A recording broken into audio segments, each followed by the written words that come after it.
નમસ્કાર મિત્રો, વિડીયોમાં તમારું સ્વાગત છે। તો મિત્રો, અત્યારે ખૂબ જ મોટી ખબર સામે આવી રહી છે। તો મિત્રો, વડોદરા શહેરમાં રસ્તાઓની હાલત દિન પ્રતિદિન બગડતી જતી હોવાનો અનેક ઉદાહરણોમાં વધુ એક બનાવ આજે સામે આવ્યો હતો।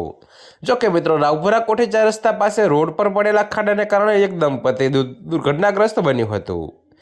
જી હા મિત્રો, તો તમને વધુમાં જણાવી દઈએ કે આ અંગે પ્રાપ્ત વિગતો મુજબ આટલા વિસ્તારમાં રહેતું દંપતી પોતાની બાઇક પર સંગમ સોસાયટી તરફ જઈ રહ્યું હતું।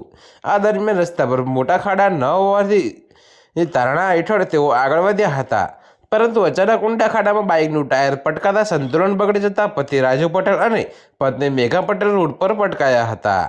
જો કે મિત્રો, આ અકસ્માતમાં મહિલાના માથામાં ગંભીર ઈજા થઈ હતી અને માથામાંથી લોહી વહેવા જ આસપાસના લોકોએ દોડીને મદદરૂપ થઈ તાત્કાલિક સારવાર માટે હોસ્પિટલ પહોંચાડ્યા હતા। જો કે મિત્રો, સદનસીબે રાજુ પટેલને નાની મોટી ઈજાઓ સિવાય ગંભીર ઈજા થઈ ન હતી।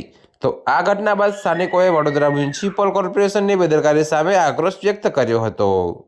તો મિત્રો, અત્યારે હાલ માટે આટલું જ। મળીશું નવી અપડેટ સાથે। અને જો તમને મારા વિડીયો પસંદ આવતા હોય તો વિડીયોને લાઇક, કોમેન્ટ, શેર અને અમારી ચેનલને સબસ્ક્રાઈબ કરવાનું ભૂલતા નહીં મિત્રો।